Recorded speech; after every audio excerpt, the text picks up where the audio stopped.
Vandeham Sri Guru Sri Uttapadakkamalam Sri Guru Vaisnavamscha Sri Rupam Sagrajatam Sahagana Raghunathan Vitam Sajivam Sadvaitam Savadutam Parijana Sahitam Krishna Chaitanya Devam Sri Radha Krishna Padan Sahagana Lalita Sri Vishakam Vitamscha Om Jnanadimirandasya Jnananjana Shalakaya Jakshurunmilitam Yena Tasmai Shri Gurave Namah Sri Krishna Chaitanya Ki Baika Vidya Ya Maryada Rakshati Vaishnavanam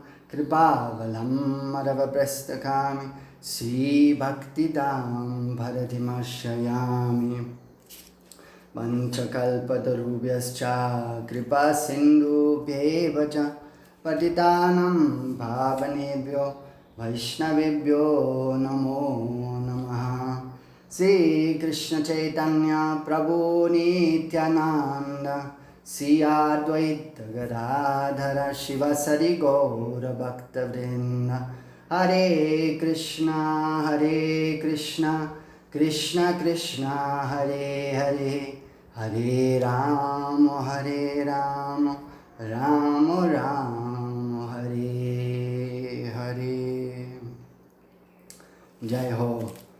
Okay, Dandavat Pranam to you all, and again I'm very happy to have all your association, and we can try to discuss something about our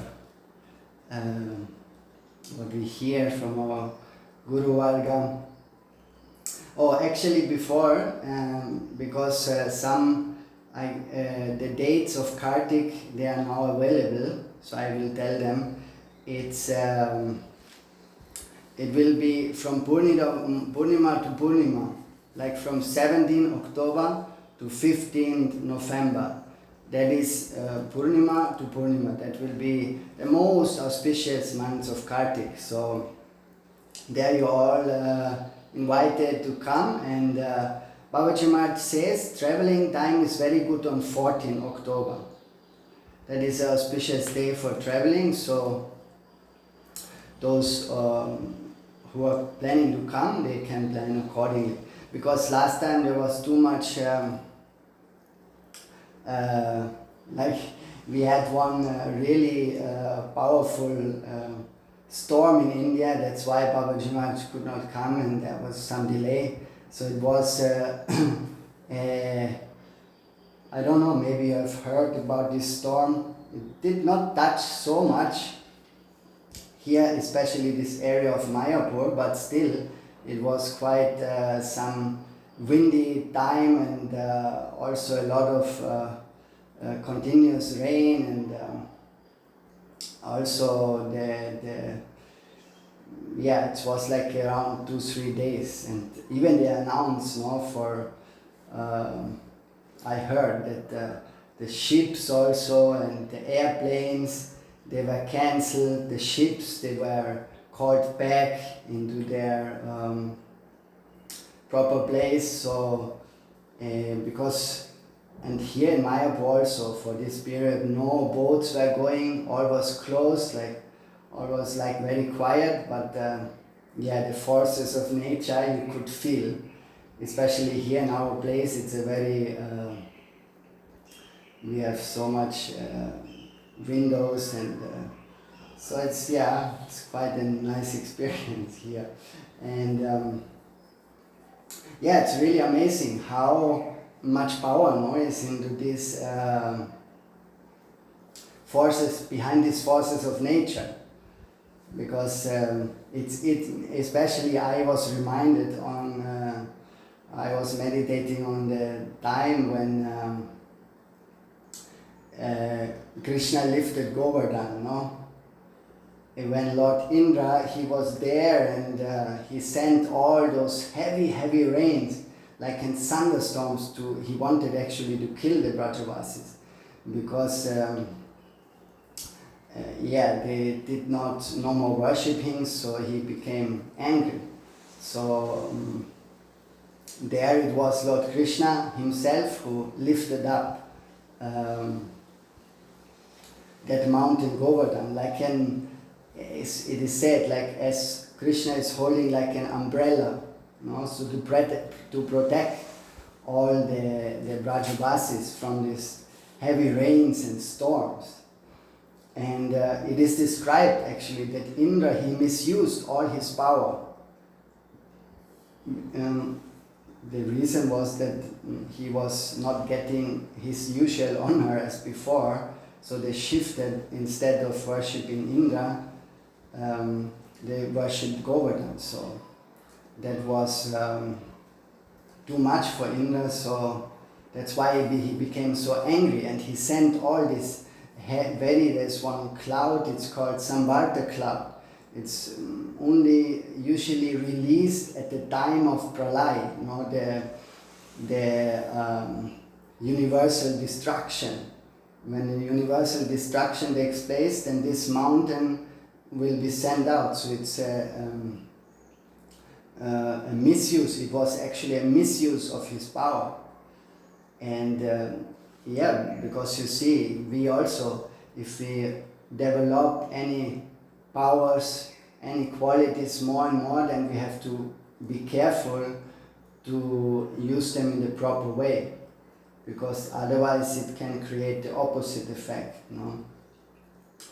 And also, by developing or getting such power, because the demigods, they have their powers only from whom? From the Lord. So they are not his, actually. But in the same way, we also, all our powers, all our what we have, that is actually all borrowed from the Lord. So we should never become or develop some pride because of this. But Indra, in that case, he misused everything. It just because he was overpowered, hijacked by this anger and revenge for the Brajavasis. So out of this, he made this big mistake. Overall, it's also a part of the Leela, because if that would not be happened, then the whole Govardhan Leela could not take place. But anyway, so it was the misuse of his power, and he sent these Samvarta clouds, and also like it is said, 49 air gods, they were sent, very powerful, and one drop at that time of Govardhan was like that of an elephant. Such big water drops. And sometimes there's hail, it's like some frozen water.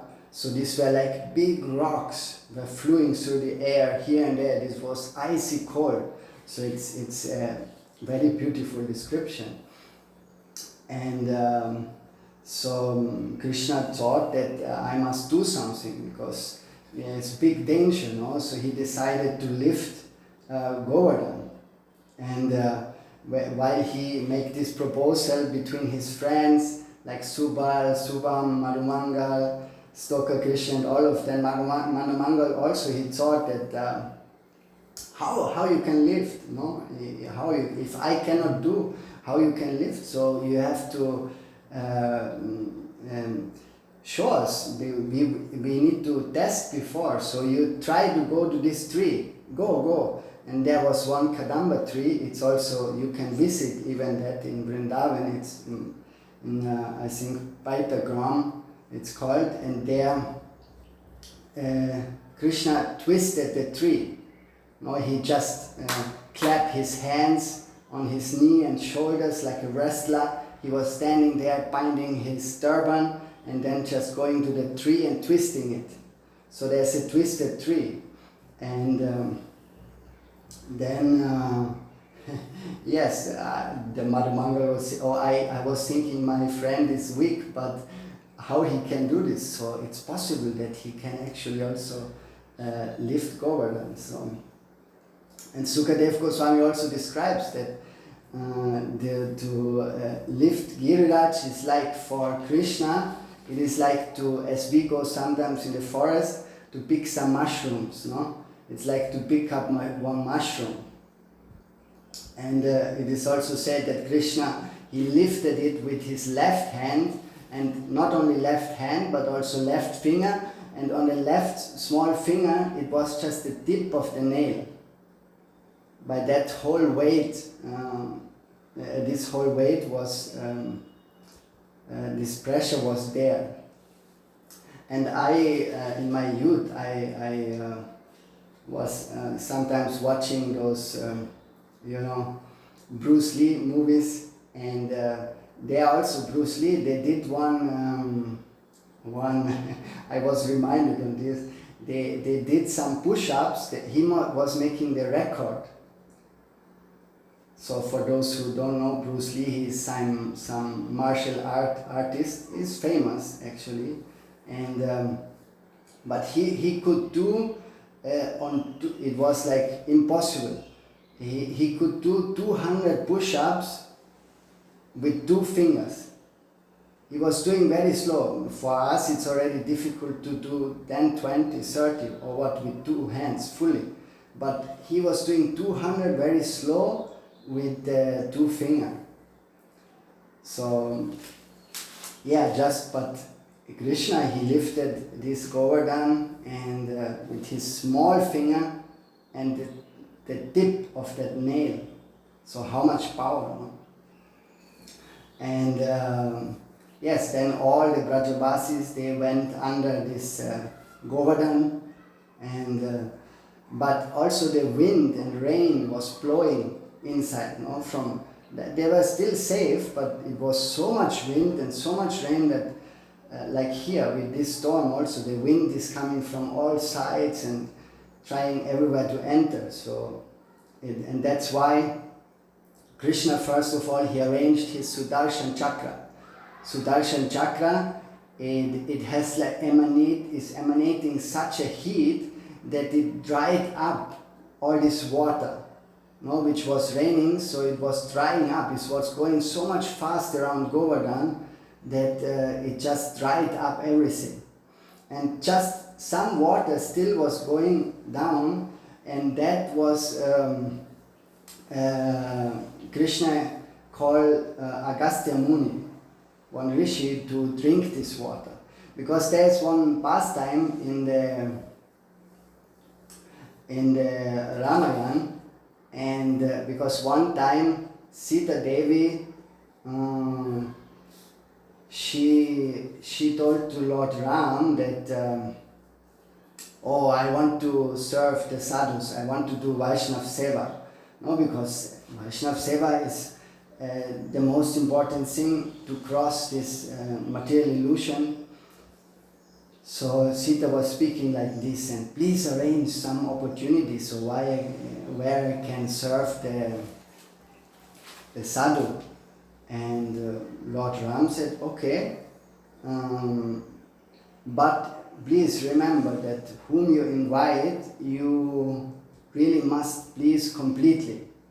So he should, otherwise it is like offensive if you cannot give full satisfaction to him. So, and yes, Sita agreed, and Ram said then, yes, I will bring a sadhu which you will always remember.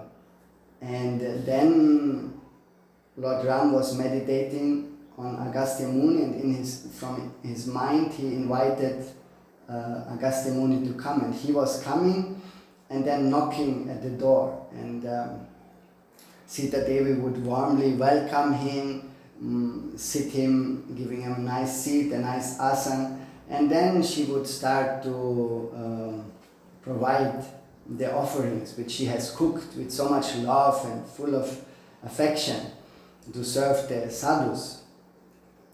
And then Agastya Muni was sitting there, and then she started to put the first preparations, but astonishingly it was like that just with one hand he took everything, it was nothing for him. No? And Ram was laughing also. He looked at Sita, and Sita was also laughing, and somehow they think both, oh strange, how he took like this. And okay, no problem. Then she went in the kitchen and she started to cook again. And then again she makes so many nice preparations full of love and affection to serve that sadhu, and finally put everything in front of him. But he again, just with one hand, and everything was gone, finished. So it was all the time like this, until she also said, oh Ram, you have to help me now. And Lord Ram started to help her. And Lord Ram invited also the two wives of Ganesh, Riddhi and Siddhi. So in this way, from morning to night, they were cooking and preparing, but Agastya Muni was just taking and taking and taking. He was, everything what they prepared, he just was swallowing like anything. Was nothing for him. And then was going finally for 17 days. And then somehow Lord Ram gives some indication and to stop to Agastya Muni. And then now, because he had not drunk before also some water, no? Because actually when he would drink, it would stop his hunger. So they did not give. But now Lord Ram says, okay, now you cannot drink, just I know you can tolerate it. You wait 1 yuga. You wait 1 yuga, then you can drink the water. And then, now back to that Govardhan Lila. So the half part of the water was dried up by the Sudarshan Chakra, and then the rest, it was Agastya Muni, who was now coming with a big thirsty thirst to drink all this water. That's why he could drink like 7 oceans. It is nothing for him. So he could drink this water because he was thirsty from Treta Yoga. From that time on he was thirsty. So it's a very nice pastime, this, where we can also learn that really sadhu seva means that it should be heavy, it should be make us sweating, it should be something that we never forget, it should be hard work, no? Then it is full of bliss. Like, yeah, it is. I also, from the beginning, when I came to Krishna consciousness, then I also wanted to be with sadhu and this, and now slowly, I get more opportunities, and but it's really like this, that yes, the sadhus at the end will give us more and more seva, so we become like, there is also the pastime of King Bali, who is there with Vamandev, who said, yes, I need only 3 steps of land. And that is the same thing. So 3 steps. The sadhus also, they come to us and they ask us first, yes, you come sometimes to the temple, you sometimes you chant on the weekend, and you have some Sunday feast or something. And then the second time they also ask, yes, come, can you do this seva and that seva?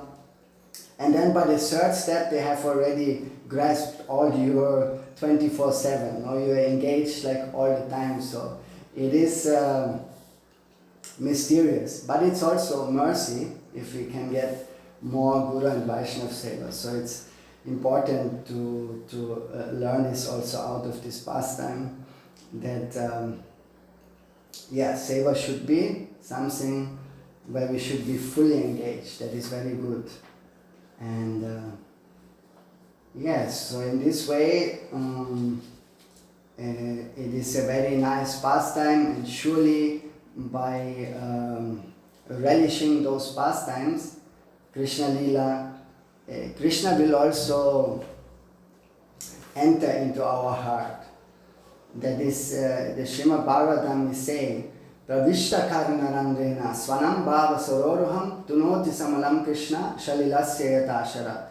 So it is said that Pravishta Karnena, by hearing the pastimes of the Lord, Krishna himself enters through the ear. Pravishta Karna means ear, and he enters. Even we have closed all the walls, to protect ourselves from Krishna consciousness. But somehow Krishna, because Krishna is like a thief, and he will find some way to go through the ear into the core of our heart, and there he's seeing all those dirty things which we have in the heart. And then to notice Samalam Krishna, he starts to clean. And in this verse it is also described that it is like the autumn season, Sharad. There's in that season, when that season comes, the water becomes very crystal clear and clean. So that is like when Krishna enters our heart, all the impurities, they vanish from this dirty water. From the rainy season, all has become muddy and dirty. But then if the Sharad season comes again, the water becomes crystal clear. So that is when Krishna, he is entering through our ear, and then he is cleaning there the heart. So this is one aspect. And in another way, what is more practical for us, I would also like to say that our mind is also attacked by different kinds of storms, weathers. Sometimes we feel like our mind is like a sunshine. We have all very lovely and nice thoughts, but then sometimes it is like rain. We're feeling sad, we're feeling disappointed or whatever. And sometimes also the mind has really some thunderstorms, heavy thunderstorms, who just attack us in some moments of our life. So it's like if you observe the weather outside, then such a weather is also inside. Sometimes there can be sunny weather outside, but the storm inside. That is also, the mind creates sometimes such even such heavy disturbances that people even commit suicide. Now we hear it more often than ever, because the alarming rate of the people who have some problems with the mind, sick mind, is only increasing. So people, at the end, they can no more tolerate and they commit suicide. So it's a really important thing also to address. And actually our only protection for this is to stand under the umbrella. There's Krishna standing with Govardhan, but we can also, like Prabhupada said, I'm standing under the Lotus Feet umbrella, like Lotus Feet of my Gurudev. So we have to see Gurudev as our umbrella in all this storm, who is helping us and bestowing his kripa, so that we will be able to go through that turbulent time. These times, they can break us or make us. So that is with Gurudev we can really grow through these problems. Not go through the problems, but grow, to grow through these problems. So he will always help us, he will be ready to help us. And we also can see when a storm comes that all the small trees, or those trees who have weak roots, they all will be uprooted. The big ones, those who are like having powerful roots, like they have no problem. So Guru and Vaishnava, they are not there to show us any magic, but they will help us through their teachings, through their shiksha, that how to really develop and make our roots strong. So, especially strong faith in our Gaudiya Guru Varga, if we have developed a nice relationship, we are established in Sambandha Gyan with Guru and Vaishnava, then this means all that we are creating very healthy, strong and deep roots. So this is necessary for our spiritual life, because then it's no more so easy to bring us out of the, if anything is coming and attacking us, we are still deeply rooted.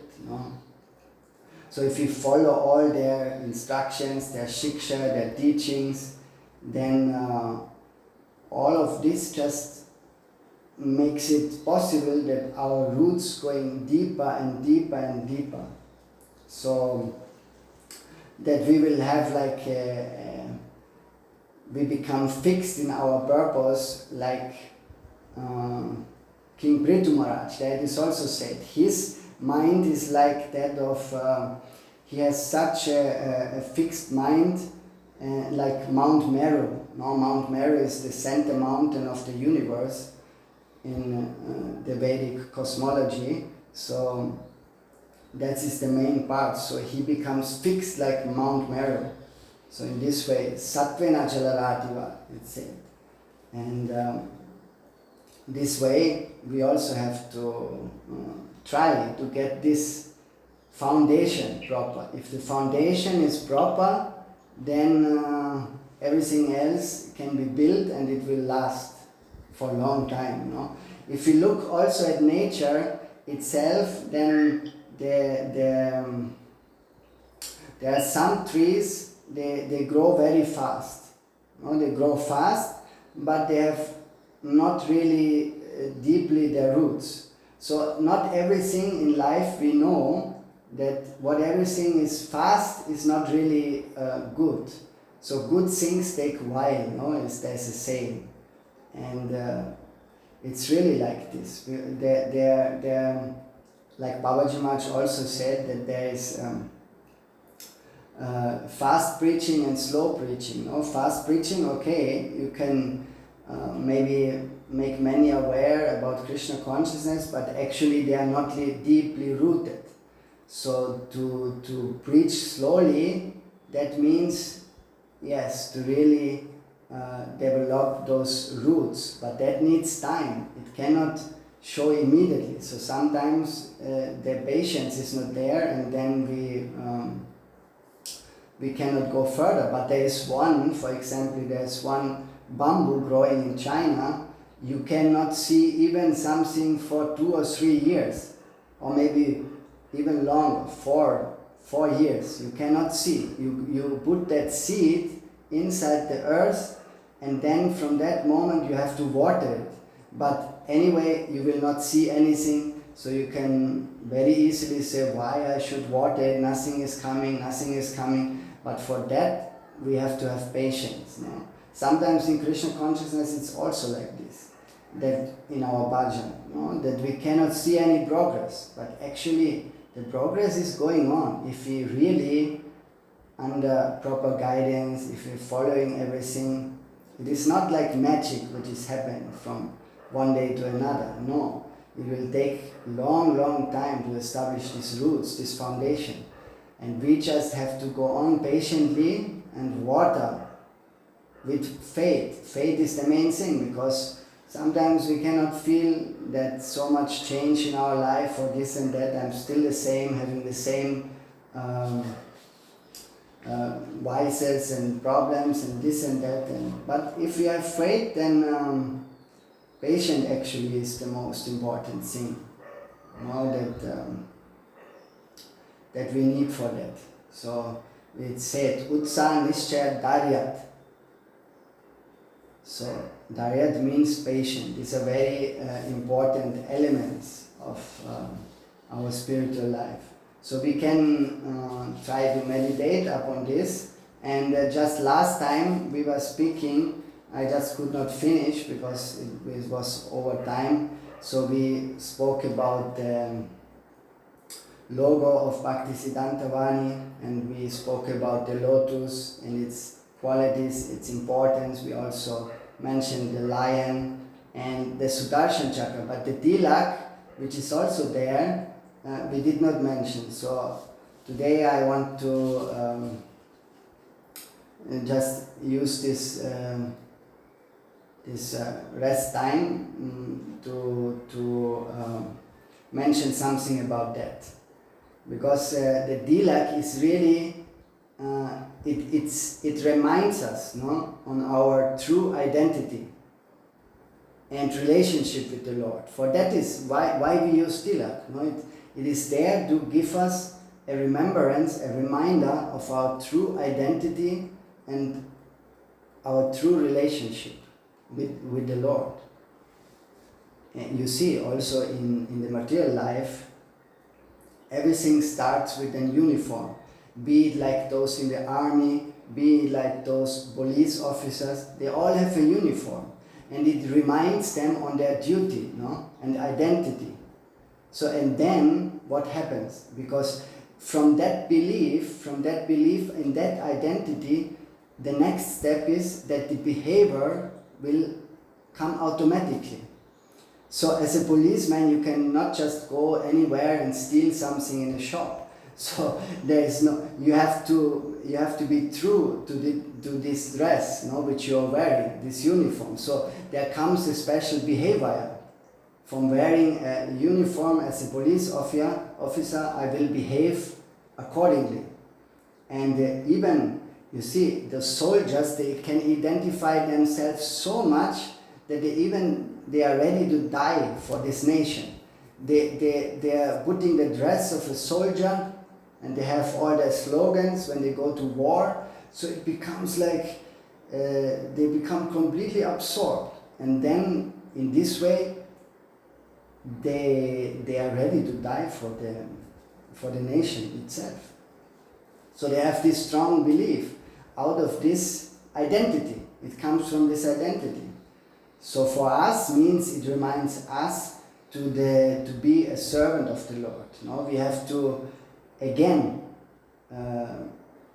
revive our relationship, our lost relationship. Relationship is always there, but we have our forgotten relationship. So especially as the followers of Chaitanya Mahaprabhu, as the followers of our Gaudiya Guru Varga. So this should be our identity, and then the behavior should also be the outcome of this. So that is the power of identity. It's very powerful. Just in the last days there were a lot of huge eagles, you know. Eagle is like a bird, is like considered the king of the birds. And they were like flying in the morning. When I was sitting, I saw them 4 or 5, and it's actually very auspicious to see eagles. And because they are like the king of the birds, it is said. And also Garuda, he is the Garuda is a bird, an eagle, which is carrying Vishnu. So that is very auspicious in that way, because eagles also, they encourage us to see things from a higher perspective. You know, like especially for us, that means to have not this Maya Darshan, but we develop Maya Darshan. All the other living entities, they see from down the world, but the eagle is up. He sees from up everything. So Vaikuntha Darshan means also to see everything from a different perspective, you know, and from a higher perspective. And the eagles, yeah, they give especially that message. You develop that eyes, that special eyes, so that you can see everything in the proper way, proper darshan, Vaikuntha darshan. And also it is common that people see in different cultures, they see the eagle as the symbol of strength, of courage, and they are being worshipped also in some Indian culture, or they being carved in different wooden statues or painted. So it's a lot of things around the eagles. Also in Christianity, also it is in the Revelation that it's written that this eagle is on God's side. So you see the similarity. It's, there the eagle is on God's side, and we also have Vishnu who is riding on Garuda. So it's very interesting. And that's something about the eagles. So all in all, those eagles, they are represent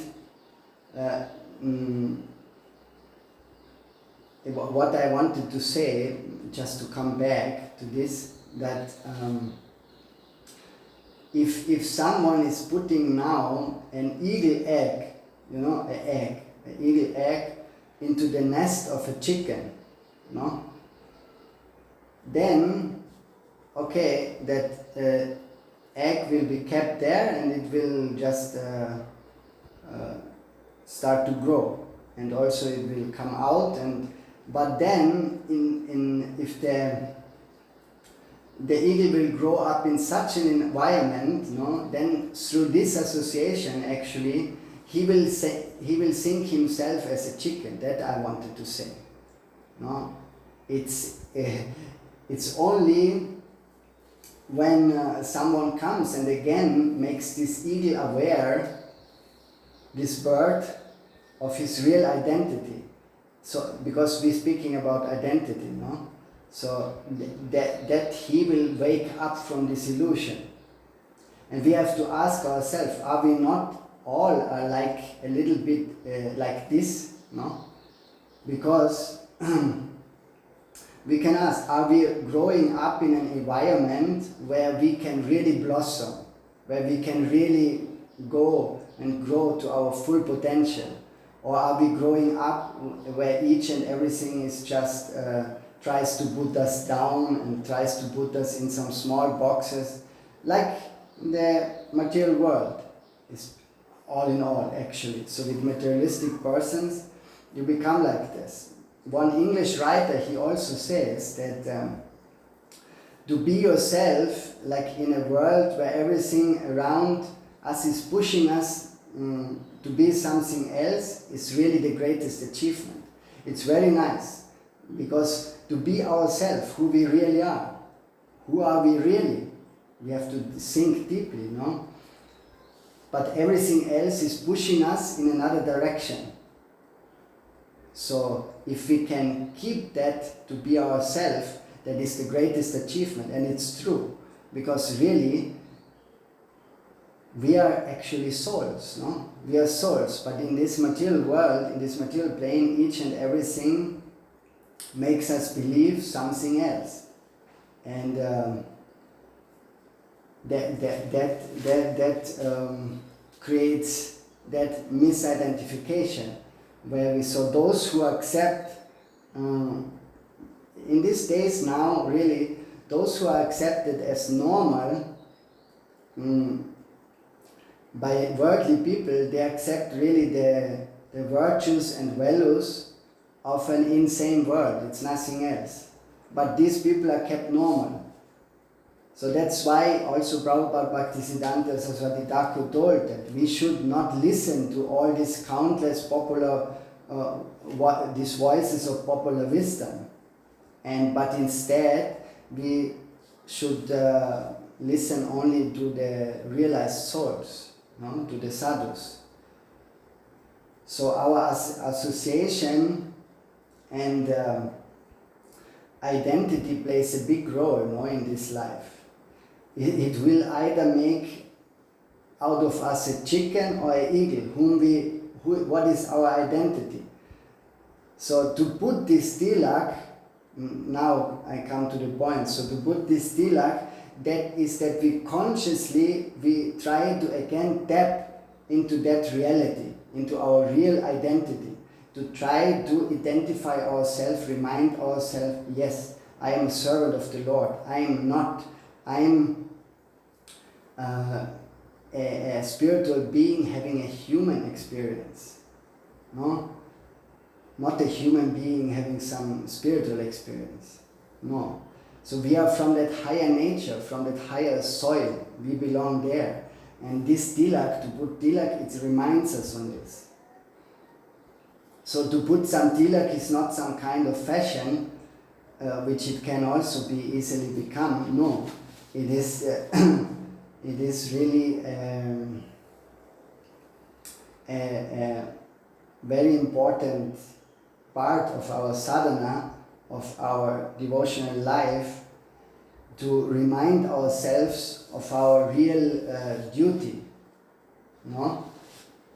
Sometimes also we hesitate to put tilak, but that is actually a sign of weakness of the heart. No? It is Hridaya Daurbalya.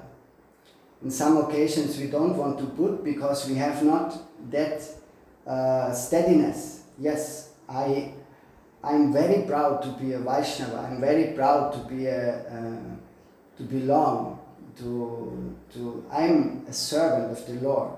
In that way, we are identified.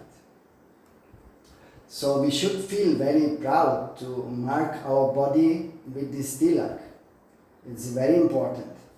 And like Mahaprabhu himself told to his students, sometimes the students, they forgot to put tilak, and Mahaprabhu would call them, "Oh, how? You can come like this? It's like a body without tilak is like a dead body.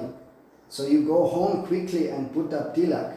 You put tilak and then come again."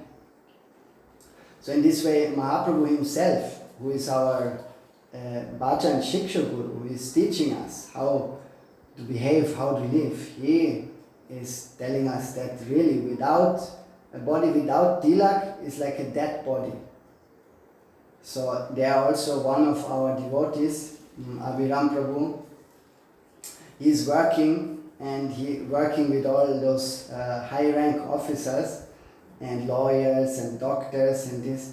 And from the beginning, because he is Vaishnava, so he put tilak.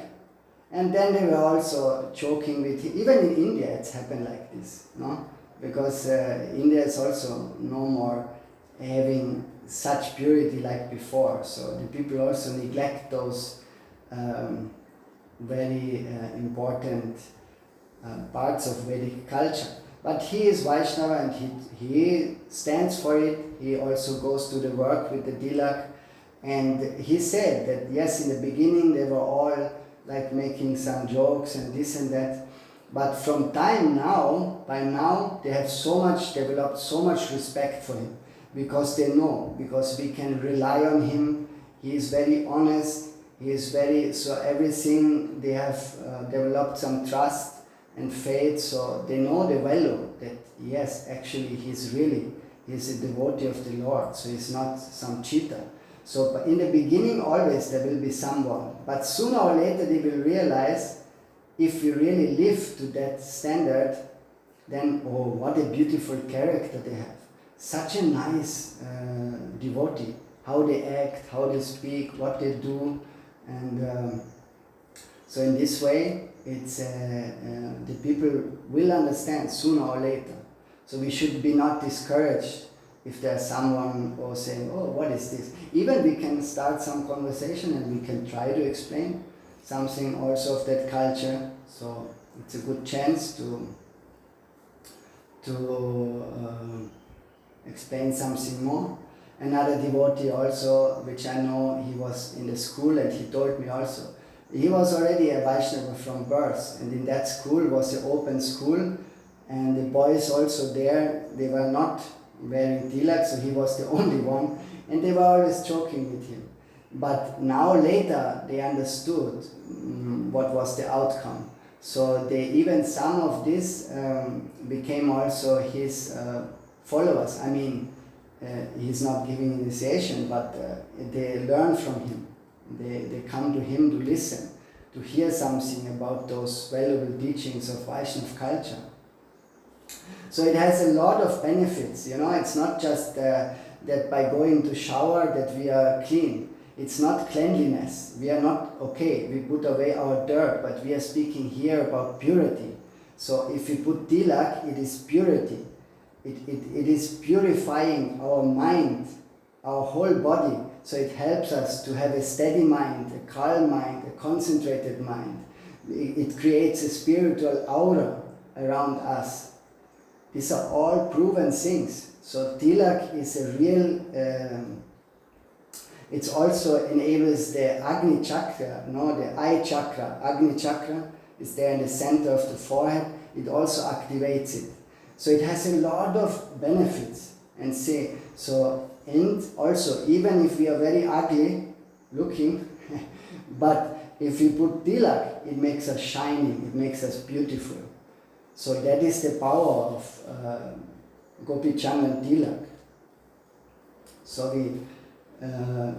if we know all those benefits, then we should, because that also, the main thing is that it changes our beliefs and behavior.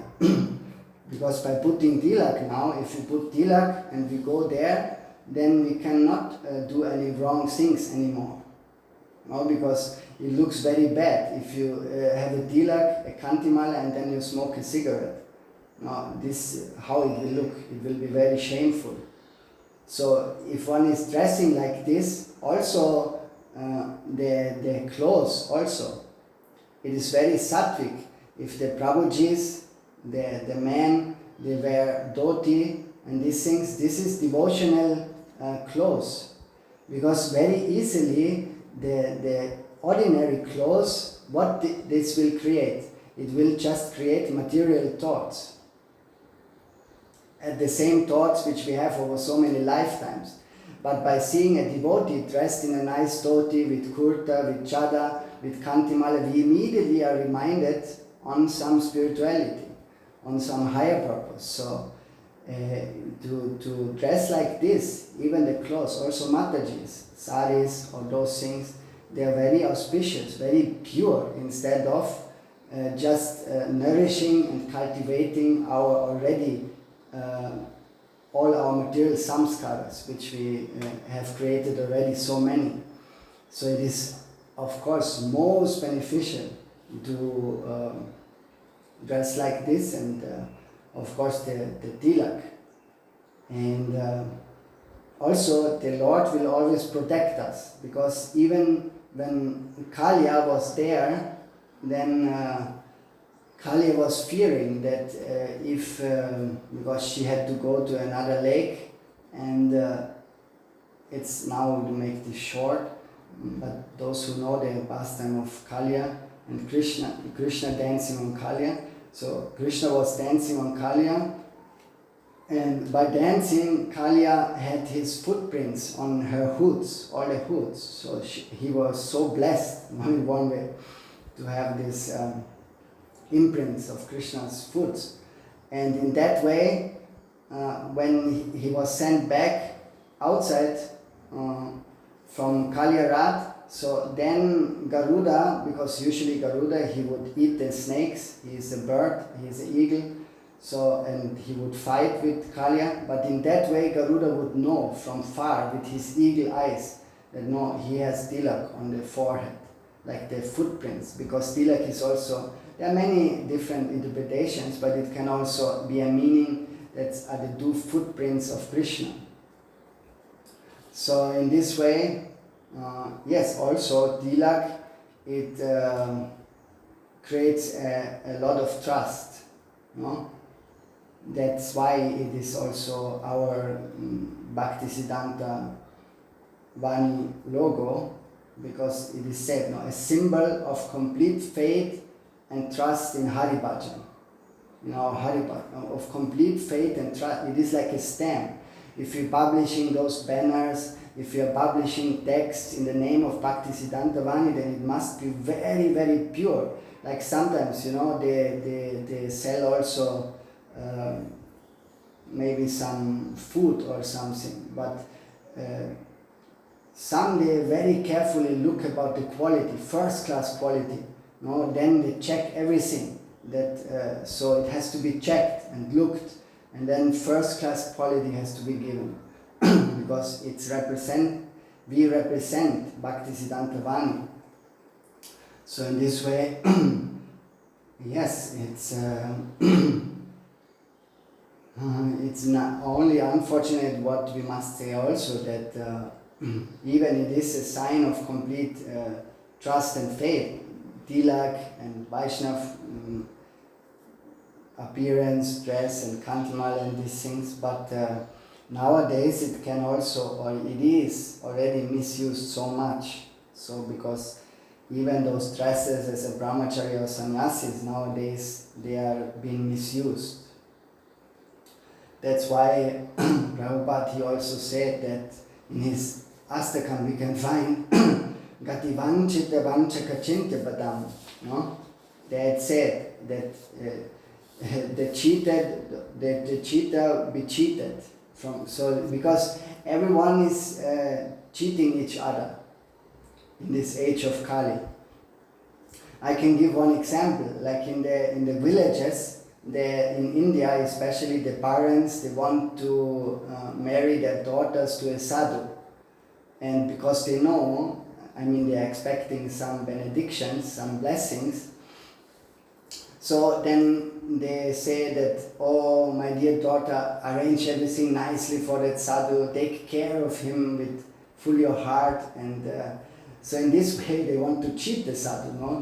The sadhu is now in renounced order, but now they send this beautiful lady just to serve him, and then maybe he fall in love, or they try to cheat. But also on another side, low-class men, they know that also those good families, they want to marry their daughters to sadhus, so that's why they disguise themselves as sadhus, and in that way they snatch away the girl, and the whole family will get false blessings, because he has no blessings. He is like a fallen low-class man.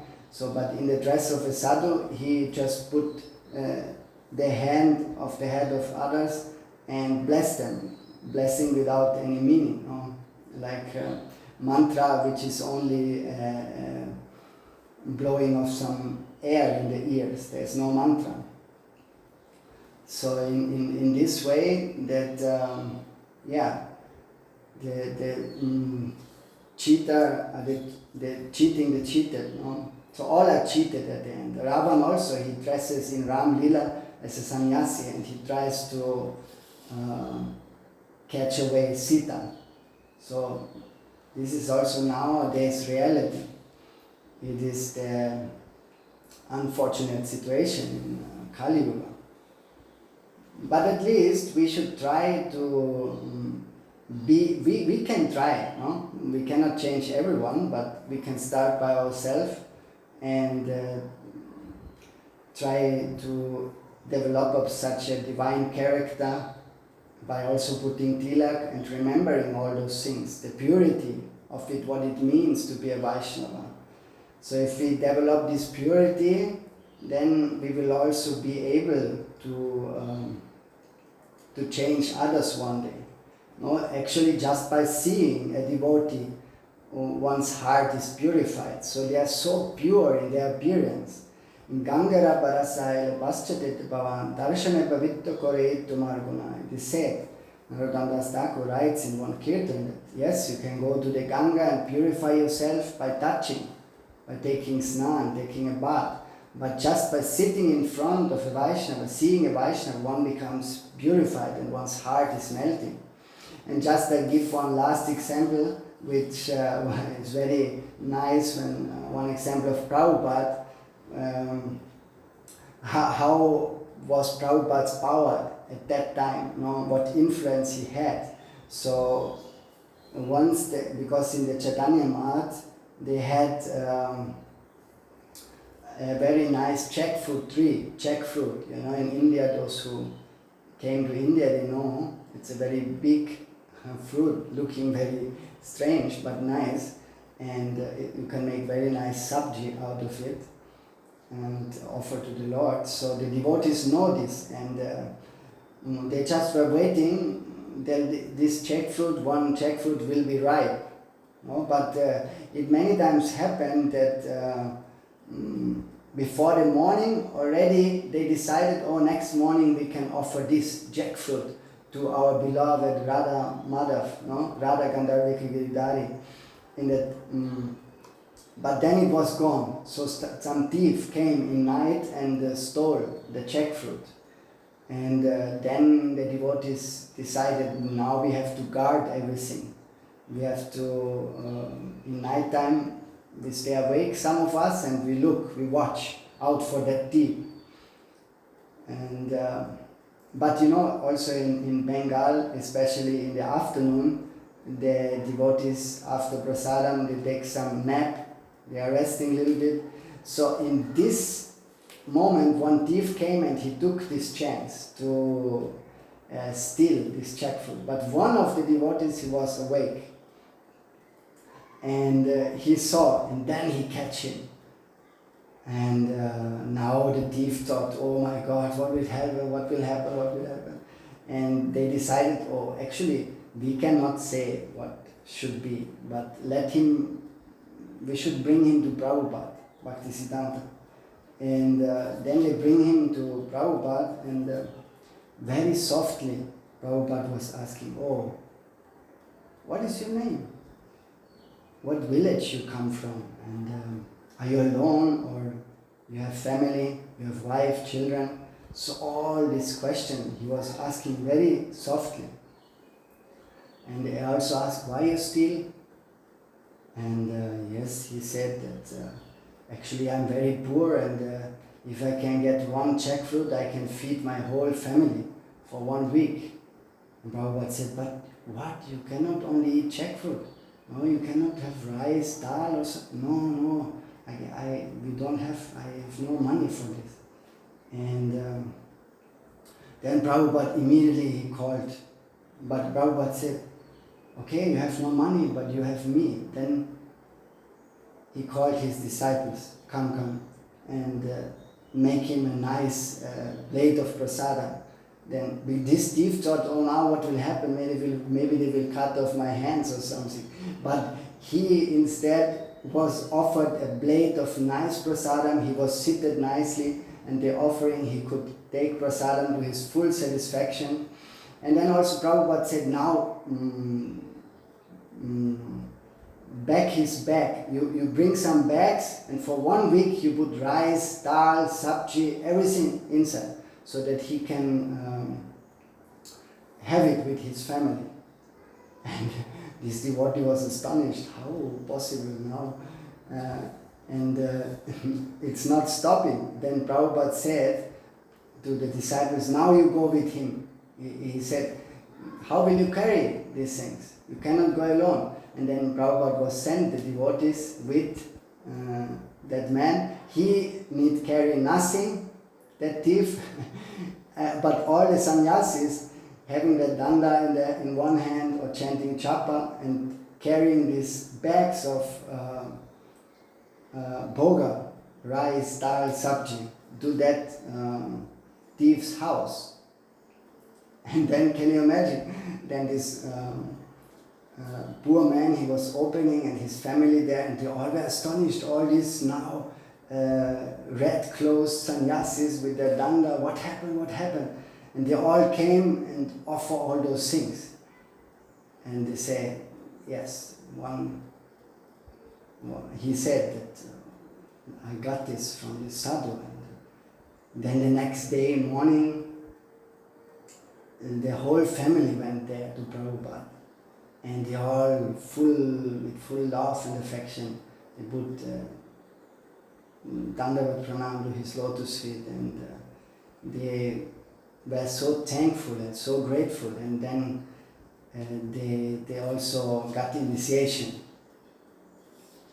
So in this way, that is such a power, a real sadhu has. That is because of his purity. That thief was really thinking, oh my God, they will put me in jail, in the prison or in jail. But how the pure sadhu, and his whole life changed by seeing that purity of Prabhupada. Also, this is not just a sign, a tilak, it is representing our identity. So if we put this, we have to really meditate on all those things by putting tilak. So a Vaishnava should be inside and outside, always should be the same. No? So, yeah, first of all, we have to start where we are, okay, and from there, gradually, under the guidance of pure Vaishnavas, we try to lift up and purify our consciousness, but always knowing that what it means, that purity of being a Vaishnava, what level we want to reach, we want to go. And just about this trust, there's one incident was there, just one businessman, he was going to actually it was, I think, to Korea. He was Indian and he went there to make some business deal. And he ordered some steel or something. Actually, they had to manufacture some structure. And he did not give any advance. And they also, these Chinese or those in Korea, Japan, they don't were asking anything. And then that man, so usually if you go to another country and they don't know you, so you have to give at last some advance, no? But this was not the case there. So then after 3-4 months, he came back, everything was ready, and then he paid everything, cash. So, and then he asked, how did you trust me in first place? I did not give anything to you. And then they said, we know you wear this tilak, so we had trust in you. So you see that power in that in that time, no? How people, they really had so much honor for Vaishnavas, for those who are following that Vaishnava tradition.